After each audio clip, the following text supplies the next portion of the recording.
परमपूज्य श्री गुरु डॉक्टर काका, परमपूज्य मंदाताई यांना साष्टांग नमस्कार. परमादरणीय गुरु काकांना साष्टांग नमस्कार. आदरणीय नीलाताईंना साष्टांग वंदन. श्रोते आपणाला साष्टांग वंदन. वक्तव्य सुरू करायच्या आधी परत 2 मिनिटाचा संवाद आपल्याशी साधू इच्छिते. वक्तव्य हे सदर जे आपण सुरू केलेले आहे, तर हे सदर सुरू करण्याच्या मागचा सगळ्यात महत्वाचा उद्देश कोणता असेल, तर वक्तव्य हे माझ्यासाठी असावं आणि ते मीच केलेलं असावं, हा फार मोठा आग्रह. आणि या आग्रहाला प्रमाण मानून हा आग्रह होण्याचं कारण, हा आग्रह असण्याचं कारण म्हणजे आपल्या ग्रुपवर अत्यंत नियमितपणे 4 ते 5 वर्ष वक्तव्य टाकणारे आपल्या आशाताई पांडे या अत्यंत नियमितपणे वक्तव्य टाकत आलेले आहेत आणि त्याचा फायदा आपल्या सगळ्यांना होतो आहे.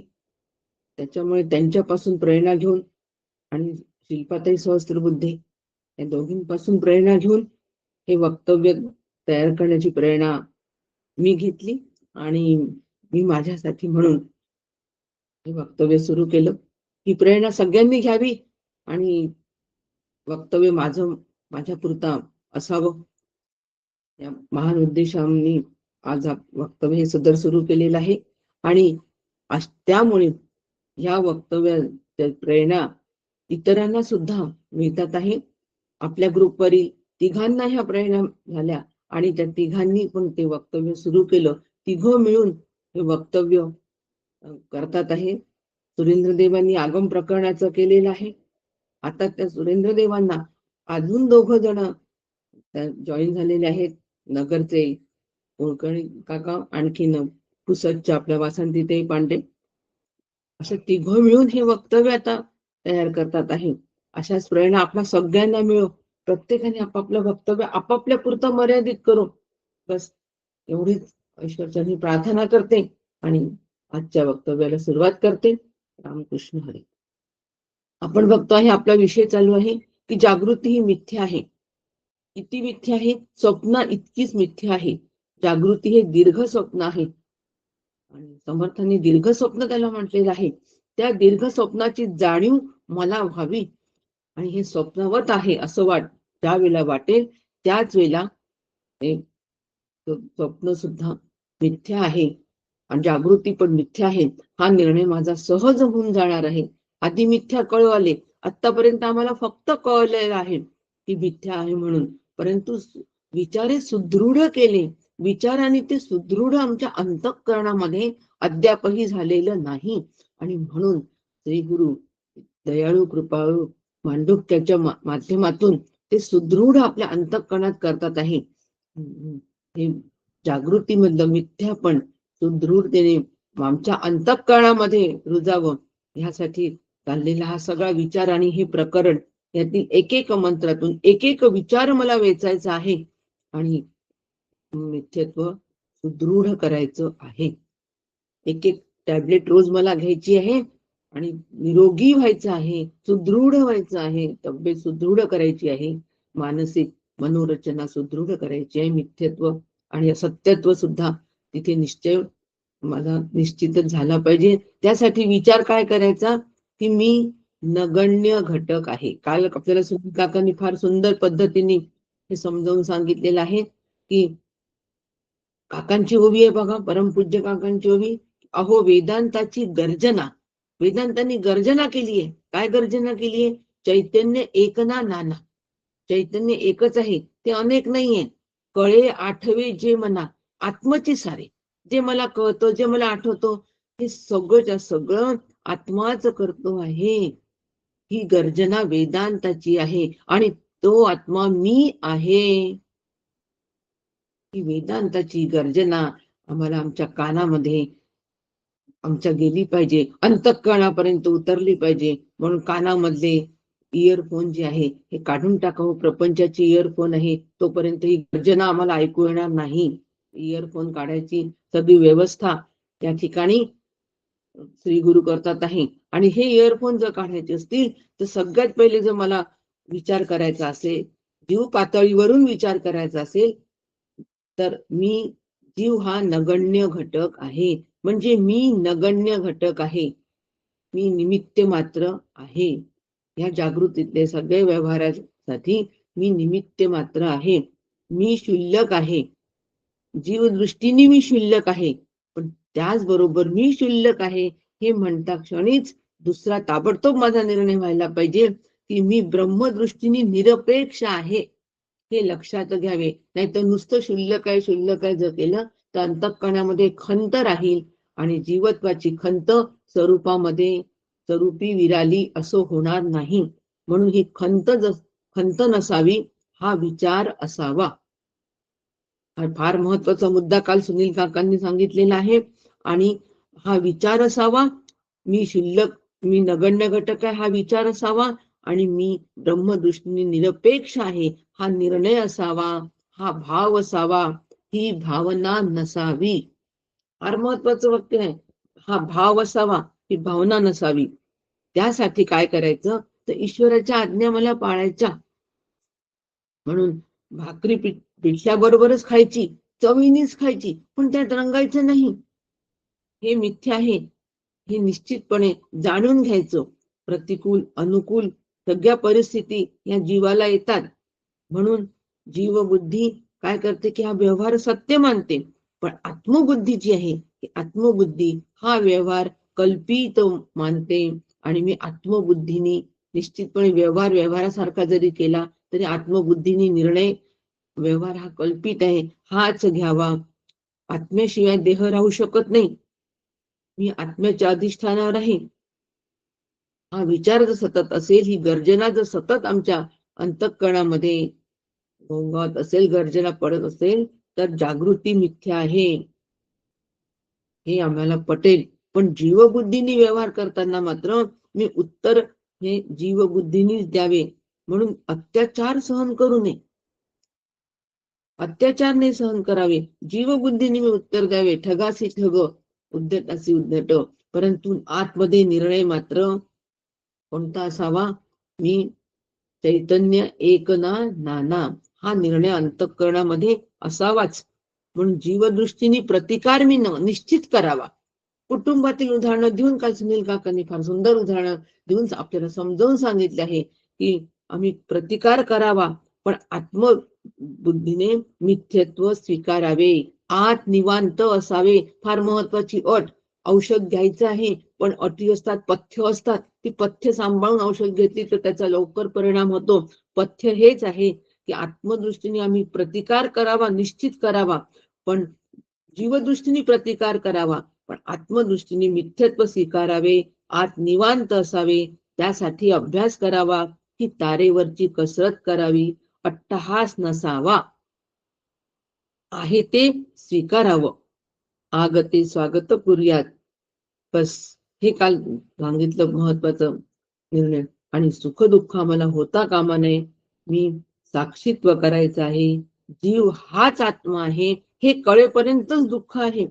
म्हणून आनंदाशी तडजोड करायची नाही, स्वतःला घडवायचे, तपासायचे आणि मिथ्यत्व ठसवून घ्यायचे, फार महत्वाचे आहे.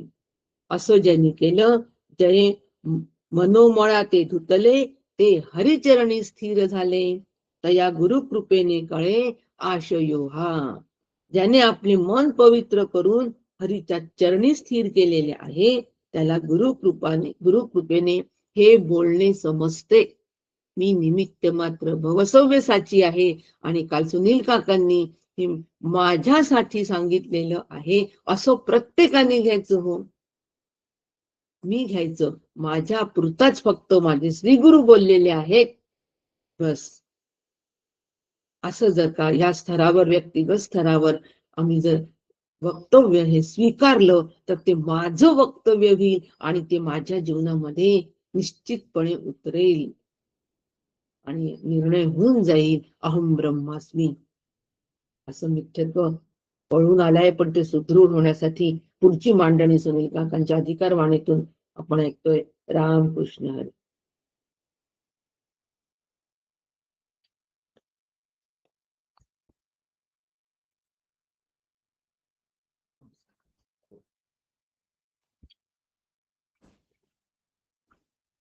हरे राम राम राम हरे हरे, हरे कृष्ण कृष्ण कृष्ण हरे हरे। सद्गुरुनाथ महाराज की जय। वंशी विभूषित करन्नवनीरदाभात, पीतांबरा दरुणबिंब फलाधरुष्टा, पूर्णेन्दु सुंदर मुखादरविंद नेत्रात्, कृष्णात् परं किमपि तत्त्वमहं न जाने। शंकरं शंकराचार्यः सद्गुरु सर्वसन्निभः, सर्वेषां शंकरः सन्तु सच्चिदानन्दरूपिणः। ज्ञानदं सद्गुरुं शान्तं अज्ञानारण्यदाहकं, नमामि परमाचार्यं श्रीमच्छंकरधारिणम्।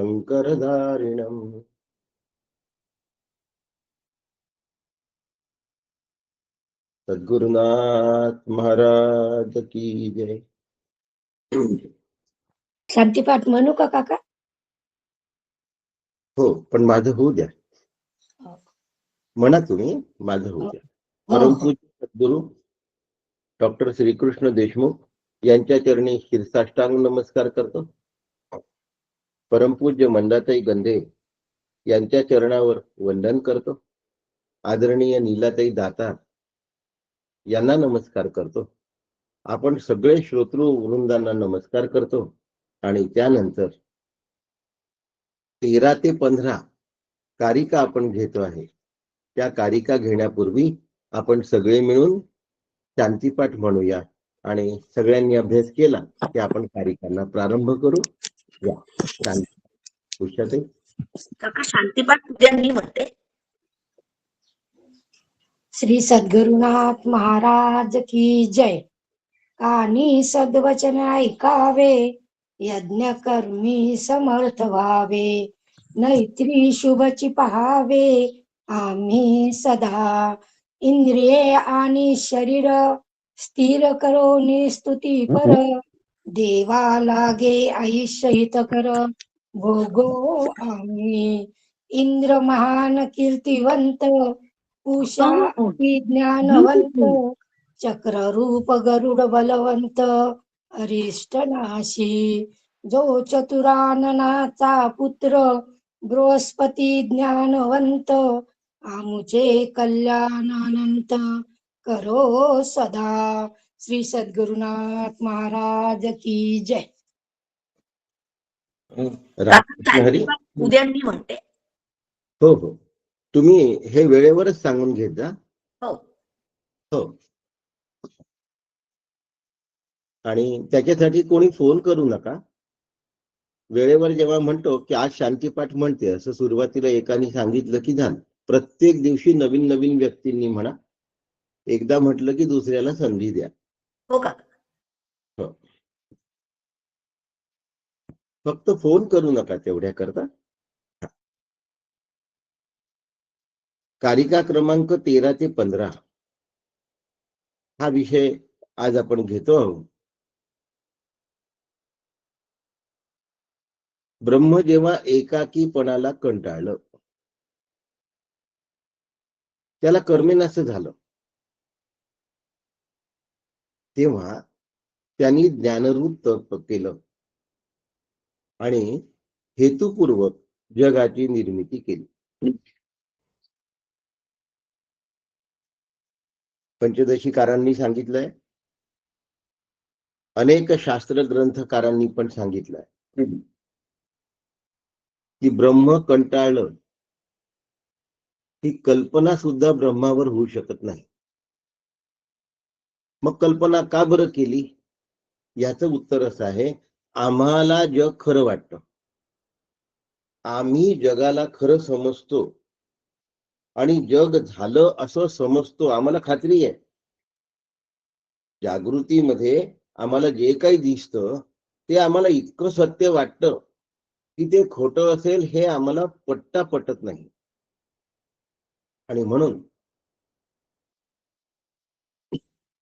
जग सत्य आहे असा आमचा निश्चय असल्यामुळे शास्त्रकारांनी तो गृहीत धरला की चला तुमचं गृहीत कृत्य मानून आम्ही निर्णय घेतो की जग तयार केलं. मग कसं तयार केलं?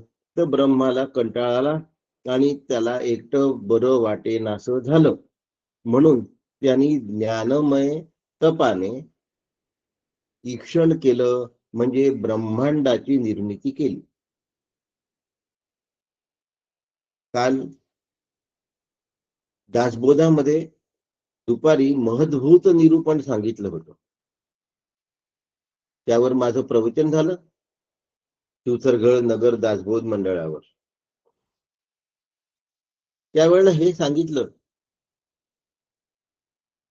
की आम्हाला असं वाटतं की प्रत्येक गोष्टीच्या निर्मितीला स्त्री आणि पुरुष लागतात, म्हणजे 2 घटक लागतात आणि 2 घटकाशिवाय निर्मिती होऊ शकत नाही. हा आमच्या बुद्धीचा आणखीन जाड्य भाग. आत्ताचा सांगतो याच्याही पेक्षा जाड्य भाग. आणि समर्थांनी सांगितलं की बायको बरोबर नाही राहत, तिला नवऱ्याची गरज आहे. महद्भूत निरूपण दशक 16 समास 7. समर्थांची ओवी आहे बरं का अशी, मनाने सांगत नाहीये. दासबोध असेल तर दाखवून दिला असता. हा गृहीत धरा तुम्ही की असं आहे. मग त्या ठिकाणी मी उत्तर दिलं की स्त्री पुरुषाशिवाय उत्पत्ती होऊ शकत नाही असा आमचा समज आहे. म्हणून शास्त्रांनी पहिले स्त्री पुरुष गृहीत धरले. मग त्या स्त्री पुरुषांना अर्ध नारी नटेश्वर केलं. अर्धा भाग स्त्रीचा आणि अर्धा भाग पुरुषाचा, असं अर्ध नारी नटेश्वर केलं. आता अर्धा भाग स्त्री आणि अर्धा भाग पुरुष. त्यानंतर या संकल्पनेला वस्तू आणि वस्तू प्रभा, त्याला अमृतानुभवात आणखीन शब्द आहे शिवा आणि शिवी. शिव हा शिवाशिवाय राहू शकत नाही, शिवी नव्हे, शिवा आणि शिव, शिव आणि शिवा, शिवाशिवाय शिव राहू शकत नाही, इथे आणलं. आणि मग शिव एकमेव अद्वितीय आहे, इथे आणलं. कारण प्रभा ही वस्तूशिवाय राहू शकत नाही. प्रभा म्हणजे किरण, सूर्याचं किरण हे सूर्याशिवाय राहू शकत नाही. मग आता सूर्य अस्ताला गेला तर किरण घरात राहील का? नाही राहणार. म्हणजे किरण आणि सूर्य, वस्तूची प्रभा आणि वस्तू हे एक आहे. म्हणजे पहिल्यांदा 2 द्वैत दाखवले, द्वैतातून अर्धनारी नटेश्वर दाखवलं, अर्धनारी नटेश्वर वरून शिव आणि शिवा सांगितले. शिव आणि शिवामध्ये वस्तू आणि वस्तुप्रभावाद माऊलींनी सांगितला. वस्तुप्रभा ही वस्तूशिवाय राहू शकत नाही हे सांगितलं. आणि वस्तूच फक्त सर्व काही आहे, प्रभा मिथ्या आहे हे सांगितलं. म्हणजे एकटेपणावर पुन्हा आणलं. आमच्या 2च्या संकल्पना एक वर कशा आणून ठेवल्या हे सांगितलं. आता इथे त्याच गोष्टीचं स्पष्टीकरण आहे. अनायसे काल झाला म्हणून थोडासा हा मुद्दा सांगितला. इथे या ठिकाणी ब्रह्म एकाकी न रमते, त्याला बहु व्हावंसं वाटतं आमच्यामुळे तो बहु होतो आणि मग तो संकल्प करतो. संकल्प या तपाचरणातून निर्मिती झाली. आता संकल्प ब्रह्माने केला ही सुद्धा कल्पना आहे आणि ती आमचीच कल्पना. उदाहरण सांगतो.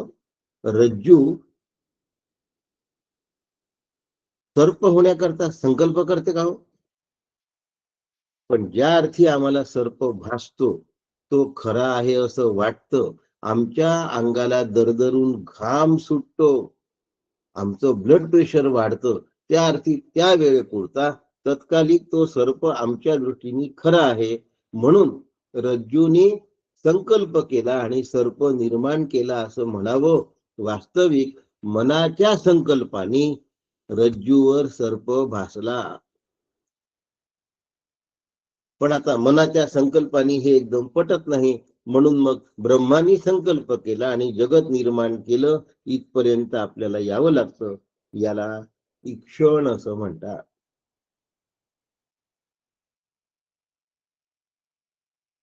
ईश्वरच ब्रह्मांडाचा आत्मा आहे आणि ईश्वरच देहाचा आत्मा पण आहे.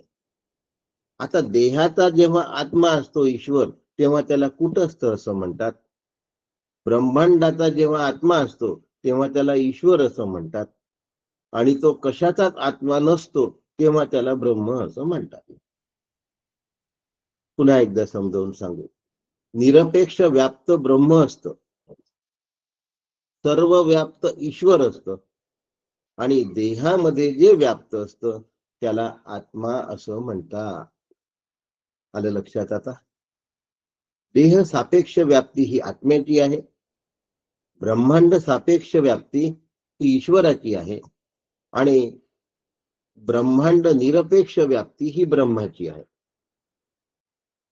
म्हणून जे पिंडामध्ये तेच ब्रह्मांडामध्ये आहे. पिंडी ते ब्रह्मांडी. मग त्या ठिकाणी काकांनी 77 नंबरच्या ओळीमध्ये सांगितलंय की ब्रह्मांडाचा विराट हा पिंडाचा स्थूल देह, ब्रह्मांडाचा हिरण्यगर्भ हा पिंडाचं अंतःकरण, ब्रह्मांडाचं अव्याकृतत्व पिंडाची निद्रा. या क्षणामध्ये महत्त्व जे असतं ती पिंडाची बुद्धी असते. समजून घ्यायचं हे. समष्टी आणि व्यष्टी, समष्टी आणि व्यष्टी, समष्टी आणि व्यष्टी. व्यष्टी म्हणजे पिंड आणि समष्टी म्हणजे ब्रह्मांड. आणि अशा पद्धतीने बुद्धी कल्पना करते आणि जीवाची बुद्धी जी कल्पना करते ते तिला दिसत असतं. आम्हाला असं वाटतं की आलेला माणूस बदमाश असावा. कल्पना करून टाकली आम्ही. आम्हाला माणूस माहिती नाही, आम्ही त्याला ओळखत नाही. पहिल्यांदा आमच्या समोर आला, दाराची बेल वाजवून दार उघडलं आणि असं वाटलं की हा बदमाश असेल. अवेळी कसा काय आला, फोन न करता कसा काय आला, हा कुठेतरी बदमाश असला पाहिजे. म्हणजे आता तो बोलला तरी ती बदमाशी आहे असं वाटतं. त्यांनी काही विचारलं तरी ती बदमाशी आहे असं वाटतं. कारण आमच्या मनाने म्हणजे जीवाच्या मनाने जी कल्पना केली तसं त्याचं ज्ञान होतं. आणि म्हणून ब्रह्माने कल्पना केली आणि त्याला जगत निर्माण झालं. हे मायेच्या आधाराने झाला. याला काहीतरी आधार लागतो. रज्जूवर सर्प निर्माण झाला, रज्जूवर निर्मित सर्प आहे. रज्जू उपहित चैतन्यामुळे तो सर्प आम्हाला दिसायला लागला, कारण रज्जू चैतन्य आहे, लक्षात ठेवा. म्हणून त्याला उपहित चैतन्य असं म्हणतात. त्यामुळे आम्हाला सर्प दिसायला लागला. आता हा जो सर्प आहे ना, हा सर्प खरा वाटायला लागला. सर्प खरा वाटायला लागला आणि म्हणून हे अज्ञानजन्य आहे. सर्प अज्ञानजन्य आहे आणि जगत हेही त्याचं अज्ञान आहे. आणि म्हणून निर्मिती कशामुळे झाली तर ती मायेमुळे झाली. रज्जूवरचा सर्प अज्ञानामुळे भासला, ब्रह्मावरचं ब्रह्मांड हे मायेमुळे भासलं. आणि हेच पुरण मायेमुळे झालं. कारण पूर्णाला काहीतरी निमित्त लागतं ना. त्या कन्सेप्ट आहेत त्या समजून घ्यायच्या, समजून घेऊन ब्रह्मरूप व्हायचं आणि माया सोडून द्यायचं. पण हा जो ईश्वर आहे हा प्रलयानंतर ब्रह्मरूप होऊन जातो. कारण तो अलिप्ततेने जगत असतो. तो कुठल्याही फलाशेच्या मागे नसतो. त्याला स्वतःच काहीही भलं करून घ्यायचं नाहीये. ईश्वराला स्वतःच काहीही भलं करून घ्यायचं नाहीये. त्यांनी फक्त दिलेला आदेश पाळण्याचं काम आहे. तो ते तंतोतंत पाळतो. पापाचं फळ दुःख, पुण्याचं फळ सुख. जेवढं आहे तेवढं अप्रोप्रिएट देतो आणि तो मोकळा होतो. कारण तो शुद्ध सत्वगुणी आहे. म्हणून प्रलयानंतर ईश्वर ब्रह्मरूप होतो. पण जीव त्रिगुणात्मक आहे आणि त्रिगुणात्मक असल्यामुळे देहाचा प्रलय झाल्यानंतर जीव ब्रह्मरूप होत नाही. मग काय होतं? जीवाला साधना करावी लागते, आपली अविद्या घालवावी लागते, आणि अविद्या घालवल्यानंतर मग तो ब्रह्मरूप होतो. अविद्या घालवल्यानंतर जीव ब्रह्मरूप होतो. म्हणून अविद्या आणि अज्ञान समानार्थी शब्द आहेत, लक्षात घ्या. यांचा निराश केल्यानंतर जीवाला ब्रह्मरूपत्व येतं, आणि ईश्वराला प्रलयानंतर लगेच ब्रह्मरूपत्व असतं, कारण तो शुद्ध सत्व गुणाचा असतो. पण मग जीवाला का असं करावं लागतं? कारण तो मी माझे मध्ये नाडल्या गेला आहे, मी माझे मध्ये अडकलेला आहे. आणि मी माझे मध्ये जो अडकला त्याच्या जीवनात सुख दुःखाशिवाय पर्याय राहत नाही. मी माझे या कल्पनेमध्ये जीव अडकतो, फसतो. पण ईश्वर मी माझेच्या संकल्पना करत नाही. याचं कारण असं की त्याला जेवढं दिलं आहे तेवढं तो अप्रोप्रिएट करत असल्यामुळे तो ब्रह्मरूप होतो. त्याचं नित्य मुक्तत्व अबाधित आहे. एक डाल पे दो दो पंछी थे, एक इधर गया एक उधर गया, द्वा सुपर्णा सयुजा सखाया. एक जीव आहे जो फळांचा भोग घेतो आहे, दुसरा ईश्वर आहे जो फळाला साक्षीत्वाने बघतो आहे. आणि असा तो साक्षीत्वाने बघत असल्यामुळे प्रलयांती ईश्वर ब्रह्मरूप होतो, आणि जीवाला साधना करण्याशिवाय पर्याय राहत नाही. कारण ईश्वर फलाच्या संघामध्ये राहत नाही. ईश्वर जगताचा साक्षी राहतो, आणि जीव जगताचा भोगता असतो. आता भोगता असल्यामुळे कर्तृत्व पण आलं,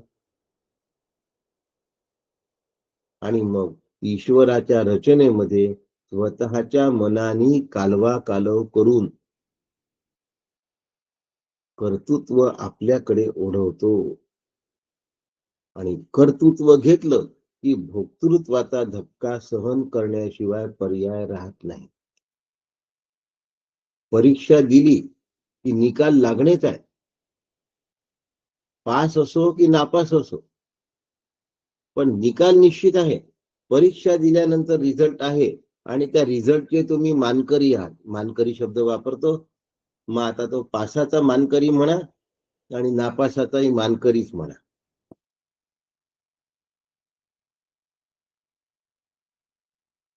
ईश्वराला उपाधीचे व्यवहार कल्पित आहे हे कळतं, आणि जीवाला उपाधीचे व्यवहार सत्य आहे असं वाटतं. माझ्या नेहमीचे उदाहरण आहे, मी उदाहरणं फार बदलत नसतो. चिंतनातून जे उदाहरणं आले तेच उदाहरणं मी वारंवार देत असतो, म्हणजे ऐकणाऱ्याला सुद्धा फार कन्फ्युजन होत नाही. काल एक नवीन हरेकमालचं उदाहरण पाहिलं होतं की वस्तू वेगवेगळ्या आकाराच्या वेगवेगळ्या रंगाच्या असतात, त्याची किंमत 10 रुपये आहे. हरेकमाल 10 रुपये. मग आता तुम्ही मोठ्या आकाराची घ्या की लहान आकाराची, वस्तू 10 रुपये म्हणजे विकणाऱ्याचं लक्ष फक्त एका ठिकाणी असतं, आणि घेणाऱ्याचं लक्ष अनेक वस्तूंवर असतं. विकणाऱ्याचं लक्ष फक्त 10 रुपये मिळण्यावर असतं. ज्याचं लक्ष एका ठिकाणी असतं त्याची भटकंती थांबलेली असते, आणि ज्याचं अनेकांती लक्ष असतं त्याला कधी सुख नाही मिळत. म्हणून आज हरेकमाल मध्ये काय काय आलं, पुन्हा दुसऱ्या दिवशी काय काय आलं पाहायला पुन्हा सगळे मुलं उतरतात. आता देहासक्ती म्हणजे अहम आणि ममत्व दोन्ही आसक्तीच आहेत. ममत्वाला आसक्ती म्हणतात, पण अहम हा देहासक्तीचाच एक भाग आहे. मी देह आहे अशी खात्री झाल्यामुळे अहम, आणि माझा देह आहे असं खात्री झाल्यामुळे ममत्व. एकदा अहम आणि मम तयार झालं, अहम मधून ममत्व निर्माण होतं. पहिले अहम असतो, आधी मम नाही राहत, आधी अहम असतो. आणि मग त्याचं मम तयार होत आणि त्या आसक्तीमध्ये जीव गटांगळ्या खातो. म्हणून काळजी घ्यावी लागते की गटांगळ्या कुठे खातो माणूस? पाण्याच्या प्रवाहात, पाण्यामध्ये. आता जो प्रवाहाच्या विरुद्ध दिशेला फिरतो त्याचं जमलं आणि प्रवाहाच्या दिशेला जो फिरतो त्याचं काही खरं नाही. इंग्रजीमध्ये एक म्हण आहे, डॉक्टर काका नेहमी वापरतात, dead fish travels with the flow. मेलेला मासा प्रवाहाच्या दिशेने वाहत असतो. त्यामुळे प्रवाहाला जो विरोध करू शकत नाही तो असून नसल्यासारखा आहे. मेलेला आहे असं नाही म्हणता येणार आपल्याला. काय म्हणता येईल? तो असून नसल्यासारखा आहे. मग त्याला काय करावं लागतं? पुढच्या प्रवाहात त्याला जाऊन पडावं लागतं. कोणता प्रवाह आहे? दुसरा मोठा, पुनरपि जननम पुनरपि मरणम पुनरपि जननी जठरे शयनम इह संसारे बहुदुस्तारे. त्यापेक्षा आत्ता जन्म मिळालाय, आत्ताच मोक्ष मिळवून घ्या आणि प्रवाहाच्या विरुद्ध बाजूला जाऊन ईश्वर दर्शनातून ईश्वराच्या कृपा प्रसादाने तो ब्रह्म होतो. आता दर्शन ईश्वराचं होतं असा शब्द जरी वापरला असला तरी या ठिकाणी ब्रह्मरूपते करता होणारं दर्शन हे सद्गुरूंचंच असतं, लक्षात ठेवा. ईश्वर ब्रह्मरूप करू शकत नाही. ईश्वर ब्रह्मरूपतेची अनुकूलता करून देऊ शकतो. ब्रह्मरूपतेला अनुकूल वातावरण तयार करून देऊ शकतो.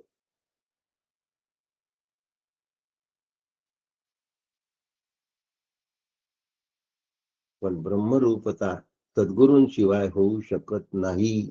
काही जण म्हणतात आम्हाला हे कळलं, आम्हाला ते कळलं. त्यांना सावकाश म्हणू द्या, मला काही म्हणायचं नाही. गुरूंच्या प्रसादाशिवाय ब्रह्मरूपता अनुभवायला येऊ शकत नाही. गुरुकृपा ही केवलम.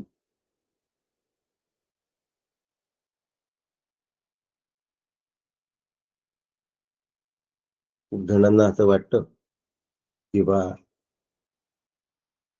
प्रचार आणि प्रसार करता असं म्हणतात का नव्हे, शास्त्रसंमत आहे.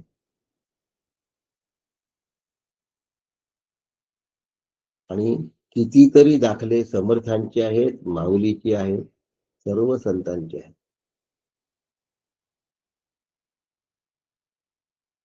म्हणून ज्या वेळेला ब्रह्मरूपता हवी असते त्यावेळेला ईश्वर सद्गुरूंची व्यवस्था करून देतात. त्यानंतर सद्गुरूंना शरण गेलेला साधक ब्रह्मरूपतेकडे जातो आणि म्हणून सद्गुरू सुद्धा त्यांना ईश्वराचं मोडायला सांगत नाही. पण सद्गुरू प्राप्तीनंतर मग सद्गुरू सांगतील तसं जगायला आणि वागायला पाहिजे. आपला विषय आहे दुसरा सुरू होत आहे विषय, आणि तो विषय आहे स्वप्नामध्ये जे भास होतात ते तेवढ्या पुरते असतात, नंतर ते नाहीसे होतात.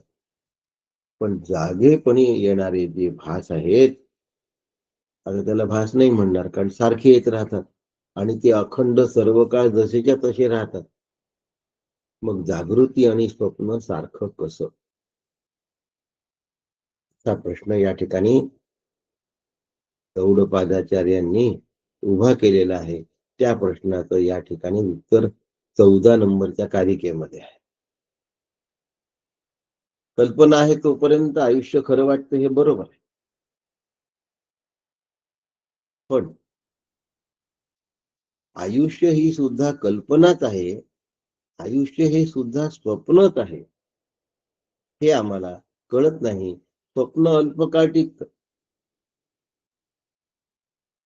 जागृतीतले पदार्थही खूप दीर्घकाळ चालतात असं काही नाही आहे.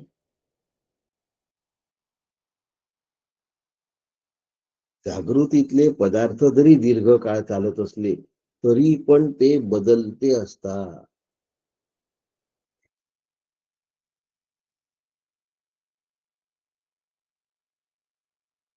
उदाहरण घेऊया.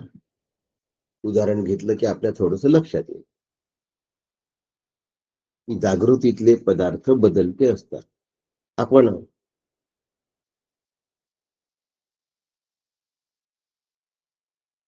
सायकल वरून अशी सायकल पाहिली अल्प काळासाठी जागृतीत, की त्या सायकलवर मोटर बसवली होती आणि मग पायडल न मारता ती सायकल चालत होती. पुढे त्याची फ्रंट शॉकअपची लुना तयार झाली. फक्त फ्रंट शॉक, मागचे शॉकअप नव्हते लुनाला. मग त्याला फ्रंट आणि रिअर दोन्ही शॉकअपची लुना तयार झाली. आणि अभिमानाने सांगत असे की जर पेट्रोल बंद पडलं तर काय कराल, असा प्रश्न पडायचा लोकांसमोर. तर म्हणायचे, हे बा पायडल मारता येतं. म्हणजे पायडल पण मारण्याची व्यवस्था आहे. म्हणजे ती बंद पडणारच नाही असं सांगत नसतं, त्यामुळे पायडलची व्यवस्था करून ठेवली. पुढे त्या लुनावरून स्कूटर्स, मोटरसायकल्स या सगळ्या निर्माण झाल्या. आणि त्याची प्रगत अवस्था सरखी होते. म्हणजे आधीच हे बदलत आहे की नाही हो, तेच तेच राहत आहे का सांगा. म्हणजे जागृतीमध्ये वर्षानुवर्ष गोष्ट राहते असं म्हणण्यापेक्षा ती वर्षानुवर्ष बदलत राहते. आणि जी गोष्ट बदलत राहते ती सत्य नसते. स्वप्न बदलतं किंवा नाहीस होतं. तसं ह्या वस्तू सुद्धा बदलतात आणि नाहीशा होतात. आज लुना कुठे? आज तसं कुठल्याच प्रकारची तशा प्रकारची आता गाडी राहिलेली नाही. आणि म्हणून जागृती सुद्धा मिथ्या आहे. जागृतीला सत्य समजण्याचं कारण नाही. हे लक्षात घेतलं की जागृती आणि स्वप्न दोनही मिथ्या आहे हे आम्हाला कळतं. काल समजावून सांगितलं होतं की माझी जागृती मिथ्या आहे हे कसं लक्षात घ्यायचं. म्हणून या गोष्टीचा आपण स्वतःच्या जीवनाला कसा भिडवून घेतो तेव्हा हे मांडुक्य मला कामी करत. आणि जीवनाला कसं भिडवून घ्यायचं यासाठी आम्हाला सद्गुरूंकडनं शिकवून घेतलं पाहिजे. जागेपणी स्पष्ट दिसतं आणि स्वप्नात अस्पष्ट दिसतं, एवढ्याने जागृती मिथ्या नाही असं म्हणू शकत नाही. दिसायला स्पष्टता आहे, असायला कुठे कायमस्वरूपी आहे. आणि म्हणून तो युक्तिवाद खंडित होत नाही. आणि दुसरी गोष्ट, जागृती सुद्धा दीर्घ काळाची आहे असं आम्ही समजतो. ब्रह्मस्वरूप दीर्घकालाचं नाही आहे. ब्रह्मस्वरूप कालातीत आहे. आणि जे कालातीत आहे त्याच्या समोर दीर्घकाळ आणि अल्पकाळ दोन्ही अल्पच काळ आहे हो, कारण ते कालातीत आहे. म्हणून जागृती सुद्धा मिथ्या आहे आणि स्वप्न सुद्धा मिथ्या आहे. आता स्वप्नाला चित्तकाल म्हटलाय, एक शब्द वापरतो. आणि ही 15वी कारिका या ठिकाणी स्पष्टीकरण करून थांबवतो. स्वप्नाला काय म्हणतात? चित्तकाल. स्वप्न ही चित्तामध्ये पडतं, म्हणून स्वप्नाला चित्तकाल असं म्हणतात. ते चित्त जोपर्यंत कार्यरत आहे तोपर्यंत स्वप्न कार्यरत असतं, म्हणून त्याला चित्तकाल असं म्हणतात. आणि जागृतीला दोन काल असतात. कोणते दोन काल असतात जागृतीला? एक बाह्य वस्तू हा एक भाग असतो आणि ती आतमध्ये आम्हाला पुन्हा डोळे बंद केल्यानंतर दिसते सुद्धा. म्हणून जागृतीला दोन काल आहेत. आणि स्वप्न फक्त चित्तामध्येच दिसतं, म्हणून स्वप्नाला एकच काल आहे. त्या कालाला चित्तकाल असे म्हणतात. आणि जागृतीला डोळ्यांनी पहा आणि डोळे बंद करून पुन्हा ती वस्तू आतमध्ये पण पहा, म्हणून द्वयक काल आहे. म्हणून स्वप्न आणि जागृती यांना कालमर्यादेचा भेद आहे. असं असताना सुद्धा जागृती चित्तापुरतीच मर्यादित असते. आता जागृतीमध्ये आम्हाला घट दिसतो आणि घटवृत्तीचा अभाव झाला तरी घट आहे असं दिसतं. स्वप्नामध्ये घट दिसतो आणि अभाव झाला की काहीच नाही असं वाटतं. म्हणून स्वप्न हे मर्यादा कुठपर्यंत आहे? चित्तकालापुरती आहे. आणि घटादी जागृतीचे पदार्थ हे स्वप्नामध्ये दिसतात आणि बाहेर सुद्धा दिसतात. म्हणून जागृतीच्या पदार्थांना दोन काल आहेत, स्वप्नांच्या पदार्थाला एकच काल आहे. असं असताना सुद्धा दोनही काल कल्पित आहेत. जागृतीतला पदार्थ स्वप्नामध्ये प्रत्येक वेळेला दिसेल असं नाही आणि जागृतीमध्ये तो कायमस्वरूपी असेल असं नाही. म्हणून जागृती सुद्धा कल्पित आहे. जागृतीतले सगळे पदार्थ कल्पित आहेत. दुसरं, स्थूल पदार्थ हे डोळ्यासारख्या इंद्रियांनी अनुभवाला येतात आणि मनोरथादी अंतर्गत पदार्थ इंद्रियांशिवाय मनाने अनुभवायला येतात. म्हणजे केवळ वासना रूपाने आतमध्ये असतं, म्हणून ते अव्यक्त स्वरूपाचे सुद्धा असतात आणि व्यक्त स्वरूपाचे सुद्धा असतात. आणि व्यक्त आणि अव्यक्त हा जो भेद आहे हा पदार्थांच्या अस्तित्वामुळे नाही आहे, मनाच्या अस्तित्वामुळे आहे.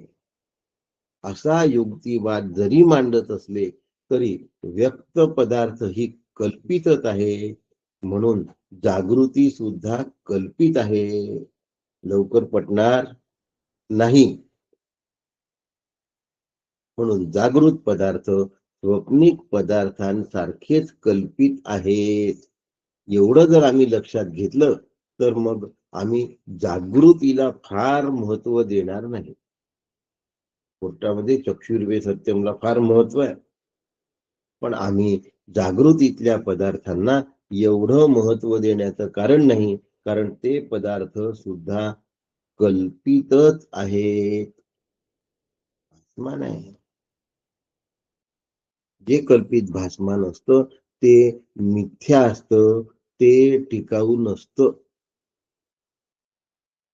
म्हणून मला काळजी घ्यायची आहे की जागृतीतला पदार्थ अशाश्वत आहे, स्वप्नस्थ पदार्थ अशाश्वत आहे हे सांगण्याची गरज नाही. पण जागृतीतला पदार्थ अशाश्वत आहे हे मला माझ्या बुद्धीवर बिंबवून घेण्याची गरज आहे. आणि असं जेवढा वेळ मी बिंबवून घेईल तेव्हा मला कळेल की ह्या सगळ्या कल्पनांपासून मला दूर गेलं पाहिजे. आणि असं लक्षात घेतलं तर जागृती आणि स्वप्नस्थ पदार्थ कल्पित आहे ह्या निर्णयावर आम्ही येऊ. इथपर्यंत 15 नंबरच्या कारिका आलेल्या आहेत. आज आपण या ठिकाणी थांबण्यापूर्वी उद्या बुधवार आहे, चित्रदीप आहे, रात्री 9 वाजता, उद्या रात्री, आज नव्हे, चित्रदीप आहे. सगळ्यांनी आठवण ठेवावी, कारण उद्याचा चित्रदीप आणि नंतर 15 दिवसांनी होणारा चित्रदीप काहीतरी 27-28 तारीख येते, त्यानंतर चित्रदीप प्रकरण संपणार आहे पंचदशीच. त्यामुळे सगळ्यांनी लक्षपूर्वक ऐका. आणि दुसरी गोष्ट अशी की वक्तव्य हे सदर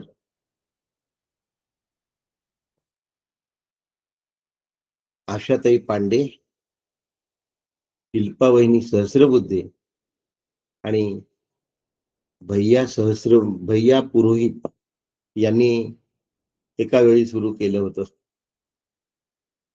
आपल्याकडे तिघही जण लिहित होते. भैया पुरोहित जोपर्यंत लिहित होते त्यानंतर मग बाकी काम भाभी करत असत. म्हणजे ते सदर अर्ध भैया करत असत, अर्ध भाभी करत असत. पण भैया गेल्यानंतर एकट्या भाभींकडनं ते शक्य झालं नाही आणि त्यांनी त्याची सातत्य थांबवून दिलं. पण आशाताई पांडे आणि शिल्पाताई सहस्रबुद्धे यांनी ते सातत्य कायम ठेवलं. मध्यंतरी अचानक आशाताई पांडेंचं हार्टही थांबून गेलं. त्या राहतील अशा स्थितीत नव्हत्या. प्रारब्ध बलवान व्हेंटिलेटर लावल्यानंतर, पंपिंग केल्यानंतर त्यांचं हार्ट पुन्हा सुरू झालं आणि आज त्या सुदृढ अवस्थेमध्ये आहेत. पण त्यांची ही अवस्था पाहून काही लोकांना असं वाटलं की हे सदर चाललं पाहिजे आणि म्हणून सुरेंद्र देव पुणे,